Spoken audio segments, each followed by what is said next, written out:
any process or decision on that front. So that's, you haven't talked to him about it, or No, I haven't he's- asked. he's I considered it? haven't asked the president whether or not he would do that. You have not.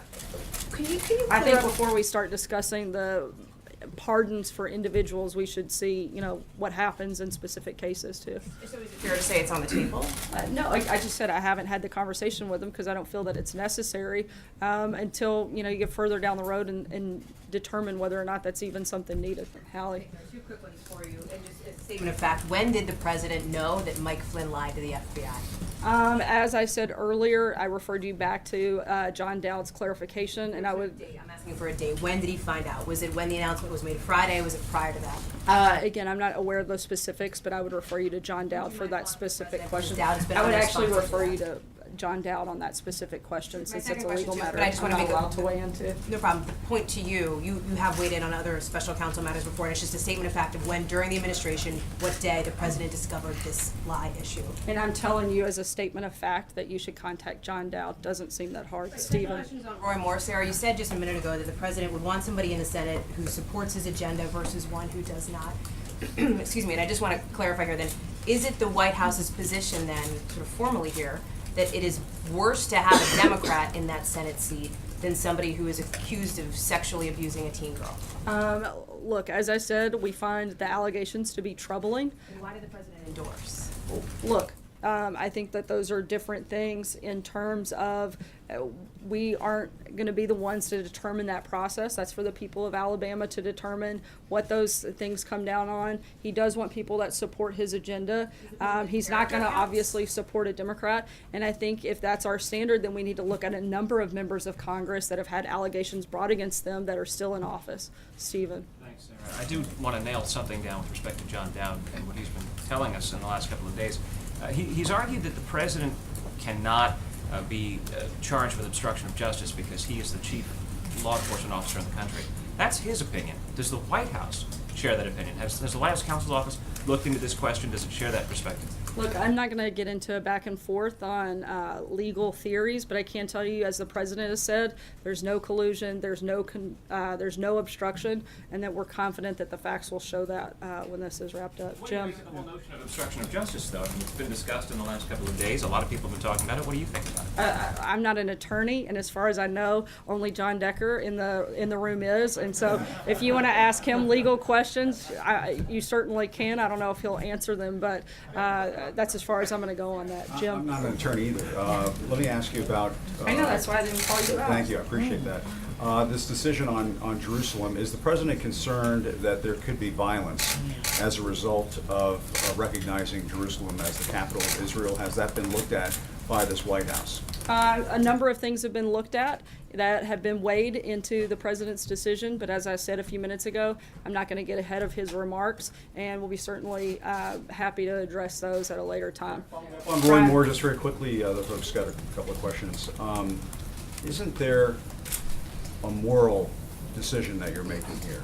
And I'm sure you've heard this talked about in the news the last couple of days as the president has decided to endorse Roy Moore.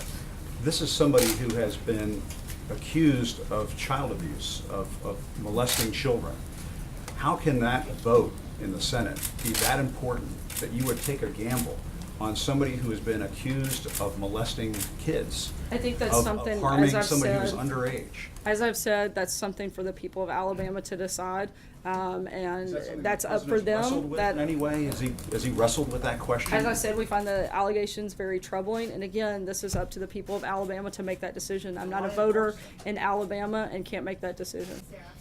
April? Sarah, a couple of questions. One, there are comments from people from the NAACP, from black ministers, who are planning on protesting and boycotting this weekend for the president's visit to the Civil Rights Museum. What say you? I think that would be honestly very sad. I think this is something that should bring the country together to celebrate the opening of this museum and highlighting civil rights movement and the progress that we've made. And I would hope that those individuals would join in that celebration instead of protesting it. However, they have every right to protest it. Jordan? It's an insult that he's coming as we've had issues of Charlottesville, the back and forth. The president couldn't get his statement straight on Charlottesville. I think he got his statement very clear when he condemned all forms of racism, bigotry, and violence. There's no gray area there, and I think he made it very clear what his position is. Jordan. I have a follow-up. So your predecessor said on June 6th, it's the President of the United States, so they're considered official statements by the President of the United States in regards to his tweet. In regards to his tweets, does that standard still apply to the President's tweets? It does, and I know that you're probably referencing the tweet that was written by the President's attorney, and he's since clarified that, and I would refer you back to the attorney's clarification on that. Matthew. Thanks, Sarah. The White House originally said that if the accusations against Roy Moore were true, then Moore should step aside. I'm wondering how the president reached the conclusion that all of Moore's accusers, including those who have put forward evidence, are lying. Didn't say they were lying. The president's position hasn't changed, still finds those concerning.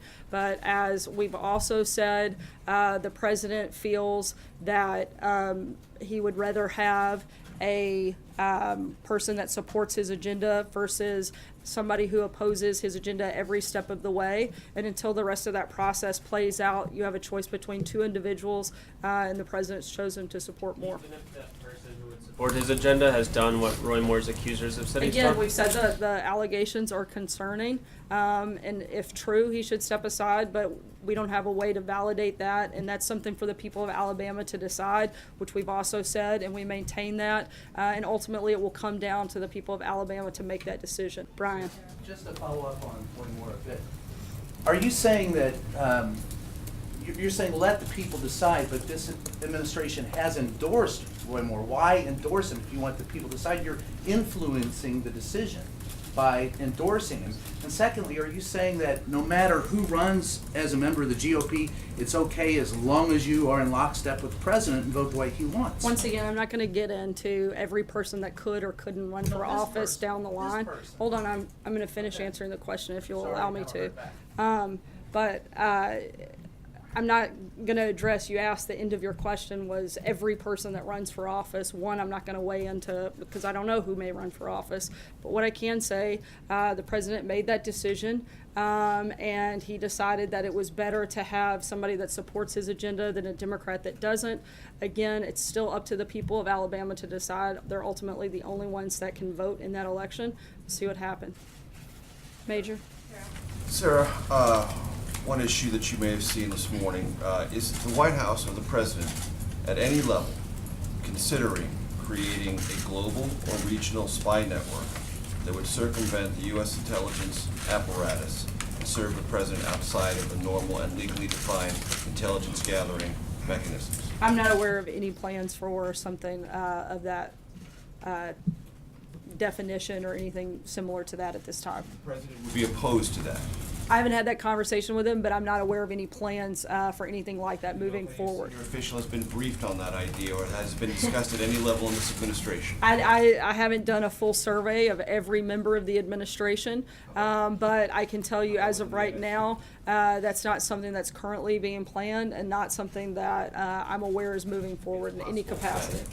Again, I'm not going to answer every hypothetical for every single member. Did some random person off the street come in and say Well, it's something? the I President don't know, might consider. Major. Is I'm it something sorry? the President might consider? Again, I haven't asked him, but it's not something that's currently in the works. Blake? Sarah, thank you. Let me ask you two questions on so-called red lines.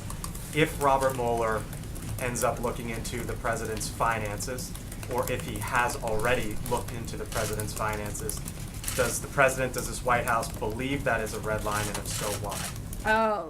Look, I think it's important to note, and hopefully you guys have seen this statement that Jay Sekulow, a member of the president's legal team, has put out within the last hour, that they confirmed that the news reports that the special counsel had subpoenaed financial records relating to the president are completely false. No subpoena has been issued or received. We've confirmed this with the bank and other sources. I think that this is another example of the media going too far too fast, and we don't see it going in that direction. Let me ask you the second red line. This White House has consistently said there are two red lines on tax reform, middle class relief, and then a 20% corporate rate. But the president over the weekend seemed to suggest that he would be amenable for a corporate rate up to 22%. Why would he be willing to step over his own red line on that issue? Look, the president said I guess maybe a couple of hours ago that we're firm and we feel strongly about the 20%, and we're very excited about the progress we've made on that front and think that we'll get there on both sides in the House and the Senate. Last question, Dave. Thanks, Sarah. The administration reported today that illegal border crossings have dropped to a 45-year low. Does that lessen the urgency as we're getting down to spending decisions here about whether to go forward with building the wall in this budget? I think it shows probably the effectiveness of the Trump presidency and another success story as we wrap up the year, and certainly something that could be looked at. But I think the need for the border wall and border security, as well as responsible